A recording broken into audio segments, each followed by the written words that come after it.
Hi friends, welcome to my channel Odia flavours by Madhu. आसंतु आज बनैबा लाउ तरकारी। लाउ तरकारी को आम बुट डाली रे पकेकी केमती आज बनाउछंती आसंतु देखिबा। फास्ट आम गोटे लाउ नै जाइछंती। लाउ को टिके बड़ बड़ पीस करके आम काटी रखी देइछंती। बुट डाली को भी आम आगुरु बतुरेकी रखी देइथिले। एबे कोन करबा, लाउ को भी आम धोईकरी चोपा छोड़ेकी भल भाबे काटिकी एमती बड़ बड़ पीस करके रखिछंती। एबे कौन करबा, हम गैस को ऑन करबा। ऑन करके गोटे प्रेशर बसैबा। प्रेशर हमें बसैले प्रेशर एबे दे देबा तेल। तेल हमें 2 स्पून हम तेल देइछंती। तेल को टिके हमें गरम होबा को छाड़ी देबा। तेल हमर गरम हे गेला पर सेथिरे लाउ को पकेबा।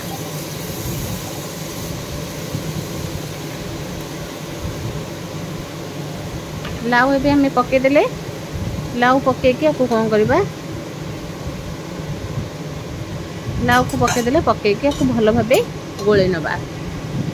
लाउ को भल भाबे गोले देले कौन हम टिके लाउ भी पानी बाहर। एबे कौन करबा, लाउ को हमें गोले देले। गोले देकी एबे पके देबा गोटे तेज पत्र पके देले। गोटे टमाटो को आम ये 2टा टमाटो को भी एम छोट छोट करके काटिचंती। टमाटो तेज पत्र पकेकी लाउ के भल भाबे भाजी नबा। आम बुट डाली तो बहुत प्रकार खाई थरे एमती लाउ पकेकी निहते ट्राई करंतु, देखिए बहुत बढ़िया लगे खाइबापी। एबे कौन करबा, आम बुट डाली को 250 ग्राम बुट डाली को कौन करबा आगुरु आम बतुरेकी रखी देथिले। घंटाए आम बतुरेकी रखी देथिले। एबे कौन करबा, बुट डाली को भल भाबे धोई दबा 3-4 थर। बुट डाली को धोई साइला पर एबे कौन करबा, लाउ पके साइला पर एस्ते पकेबा। बुट डाली की पकेकी भल भाबे कसी नबा।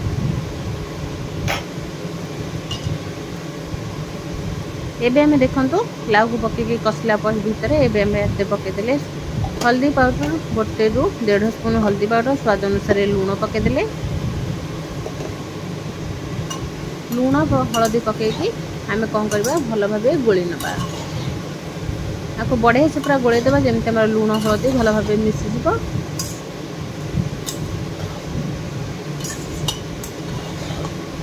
लाउ को आम जो बुट डाली रे पकेकी रोषे करूँ। लाउ को टिके बड़ बड़ पीस करके काटिले बहुत बढ़िया लगे खाइबापी। एबे कौन करबा, टिके घोड़े दबा। घोड़े देकरी कौन करबा, सिझिबा को टिके छाड़ीबा। 5 मिनिट घोड़े देला भितर हम देखु केते पानी बाहरी आसलानी। बिल्कुल भी आज आम पानी दे नथले। लाउ पके दिले, लाउ रो जति पानी हमर बाहरीची। एबे कौन करबा, आदे आउ गोटे ग्लास पानी दे देबा। लाउ को पानी देकी एबे कौन करबा, गोटे ग्लास पानी दे सारा पर एबे प्रेशर रो कैप लगे देबा। लगे देकी आपको गोटे हुइसले एसिया पई छाड़ देबा। एबे आ पई मसला प्रस्तुत करबा। मसला रे हमें 2टा बड़ गुजराती खंडे दालचीन, एबे 4-5टा लवंग, 2-3टा गुजराती एतिकी पकेकी आपको भल भाबे पेस्ट करके नबा। आपको आम पेस्ट करके नहीं गले एमती थरे ये मसला देके देखंतु रोषे करबे पूरा मंदिर रू खाइबा आनिला भली लगे बहुत बढ़िया लगे। गोटे हुइसले आसला परे एबे कौन करबा, आम आपको छाड़ी देथिले 10-15 मिनिट। आ देखंतु हमर बढ़िया से भी सिझी जाइछि। काहेकि बुट डाली आगुरु आम बतुरेकी रखिथिले सेति पई गोटे हुइसले देले हमर डाली सिझी जाइथिबो। देखंतु लाउ भी हमर बड़ बड़ खंड होइकी रहिछि, बिल्कुल भी लाउ मिसी जाई नाही। एबे कौन करबा, कढ़ई को गैस पर बसैबा। कढ़ई हमर गरम हो गेला पर सेथिरे दबा तेल। तेल हमें 2 स्पून तेल देइतिले। एबे ता दे देबा पंच फुटण। पंच फुटण को टिके फुटीबा को छाड़ी देबा। पंच फुटण फुटी गेला पर एमती ताको टिके गोळी नबा।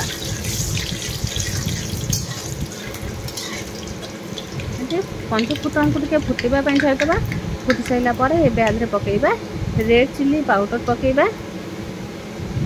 रेड चिली पाउडर पके देले 2 स्पून को हम कौन करबा, तेल रे केमती भाजी नबा। एबे पकेबा आतरे धनिया पाउडर।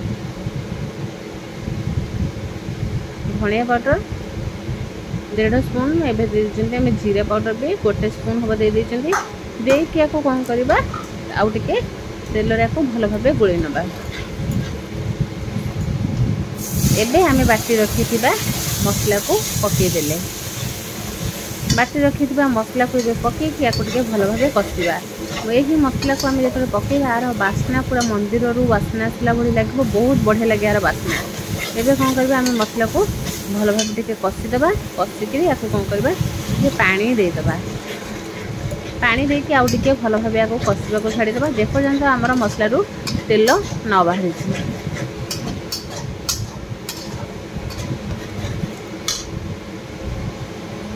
जो तेल बाहर पर्यंत एमती कषा तेल बाहरी आसला एबे आधे देवा अदा पेस्ट गोटे स्पून अदा पेस्ट देवा आधे बिल्कुल भी आम दबा नहीं अदा रसुण पेस्ट खाली गोटे आम दे स्पून अदा बिना पियाज रसुण रे भी आम एत टेस्टी तरकारी बनईकी खाई पार। ओषा व्रत पूजा पर्व यही भाव आम टे बिना पियाज रसुण रे किसी अलग करके खाइबा बहुत बढ़िया लगे। एबे कौन करबा टिके आधे आम देदेले चीनी अल्प टिके चीनी देदेले एबे को टिके फुटवाई छाड़ी देथिले फुटीगला देखो तेल आमर केते बढ़िया से पूरा बाहरी आसलानी मसला भी बढ़िया से कषि होती। आम जो बड़ गुजराती पकईचुं तरकारी यार टेस्ट पूरा मंदिर रू आसला भाई बास्ना हो खाइबा को तो बहुत बढ़िया लगे। एबे आम सिझे रखी बुट डाली लाउ को एबे तर मसला रे पकईकी भल भाव गोले नबा।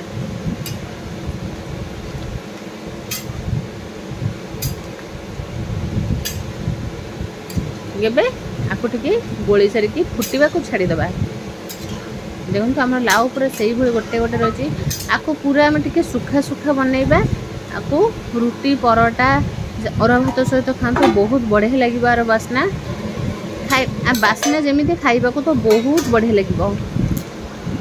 देख एबे जिते बड़े आम थाली तरकारी फुटुब थाली काढ़ीदेवे पूरा घर महकी उठिब। एबे कौन करबा एमती भल भाव टिके गोले देबा गोले देकी आपको आउ टिके फुटवा को छाड़ीदबा।